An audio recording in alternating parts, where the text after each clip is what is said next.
Ginawaran si Pangulong Ferdinand Marcos Jr. ng pinakamataas na parangal ng Japan sa kanyang isinagawang state call sa Imperial Palace sa Tokyo.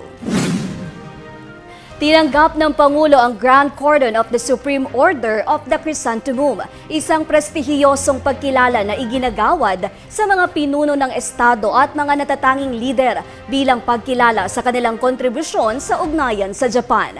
Samantala, ginawara naman si First Lady Liza Araneta Marcos ng Grand Cordon of the Order of the Precious Crown.